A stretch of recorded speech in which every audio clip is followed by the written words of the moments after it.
Carly, Jax, it's so nice to meet you. Dr. Henson. Thank you. Thank you for coming to check out Michael. Obviously, we're very concerned that 2 of the patients who had your procedure died, but we still would like to consider it for Michael. Dr. Henson and I were just discussing how we can help her with Michael's assessment.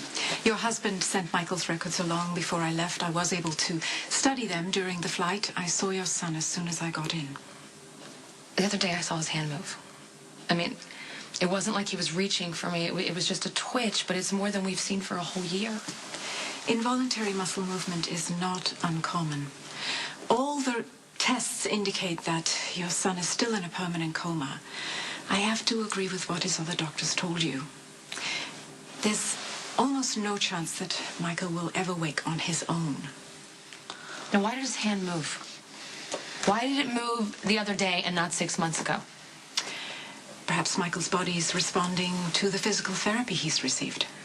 So that's a good thing, right? Michael is still relatively healthy, which could improve his chances. And what about the other patients in your trial?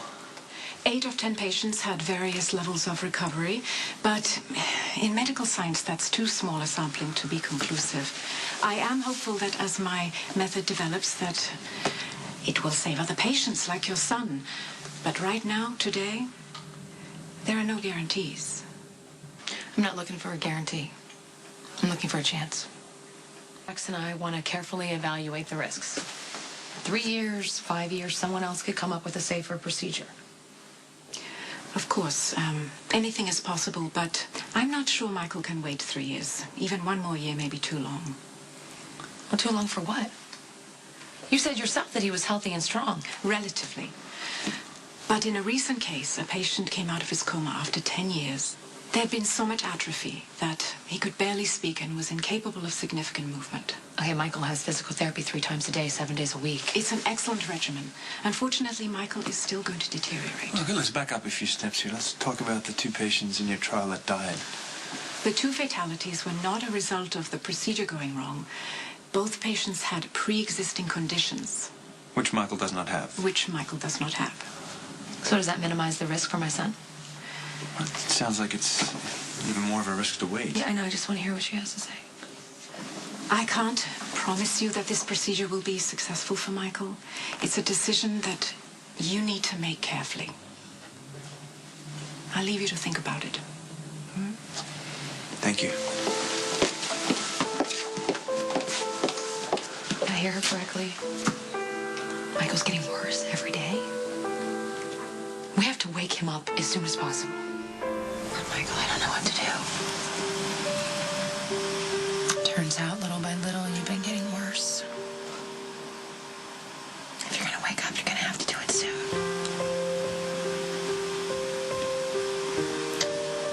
If you have this procedure and it fails,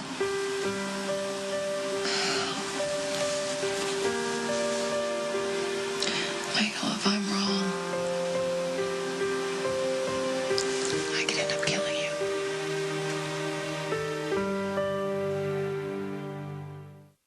I'm so scared. I just don't know what to do. I wish you could tell me what you wanted. I mean, is it better to take the chance and have the surgery and risk your life? Or do I pray for a miracle before your body gives up completely?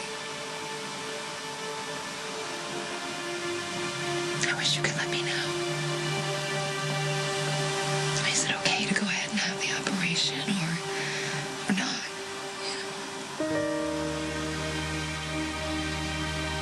That was kind of your cue to move your hand or something.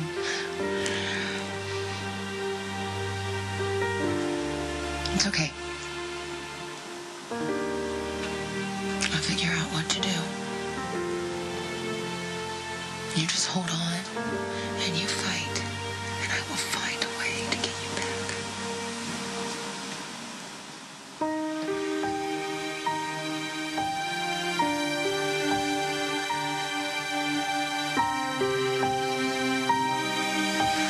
Okay, the plumbing problem on the 5th floor has been taken care of. Carly's architect stopped by with the plans for your new house. Your mother is on extended holiday, searching for a plant that I cannot pronounce in a country I've never heard of. You've got 3 calls from the Tokyo bank. They will be closed now, and 2 hang-ups on your private line. Probably from specialists, overseas specialists. Oh. So I take it didn't go so well with Dr. Henson. Oh, it went okay. She's very professional, very straightforward. She made it very clear that if we don't do something soon, that Michael could atrophy to where, if he does wake up, his quality of life could be severely compromised. Jax, what do you think? What do I think? Well, see, I can't think. That's the point. All I can do is regret what my bastard brother did to Michael. Does your mother know that Jerry's still alive? You can bet that he didn't tell her. Huh. He usually leaves that kind of stuff for me because he knows I'll sugarcoat it to protect Lady Jane's feelings. Right. Maybe this time I should tell her what he's really like. Oh, you would never break your mother's heart like that. You'd never tell her about Jerry's part in Michael's shooting. Well, if I did, she'd have to know my part in it, too. But there's no moral equivalency between what you did and what Jerry did. Yeah, I should have made Jerry pay for the crimes after the hostage crisis. I mean, I didn't just look the other way. I actively helped my brother. I gave him a second chance, and he used it to take away the life of my stepson. I know that Michael isn't dead, but you can't exactly call it living, can you? Jax, I have seen how clear-minded and compassionate you can be, especially when it comes to your family. So I have no doubt that you can make the right decision when it comes to Michael. Well, it's not my decision to make, it's Carly's. I'm sure she'll go with the procedure. What is that so wrong? It's her chance at getting her child back. If Michael dies because of it, Carly will never forgive herself. Jax? Jax? Jasper, Jax's office? Hello? Is that you, Connie? Jerry? Where the hell are you? I hope you know how much I regret what happened and my part in it. Oh, really? What do you have to be sorry for this time? I mean, I can't wait to hear it, Jerry. I just really can't wait to hear your apology.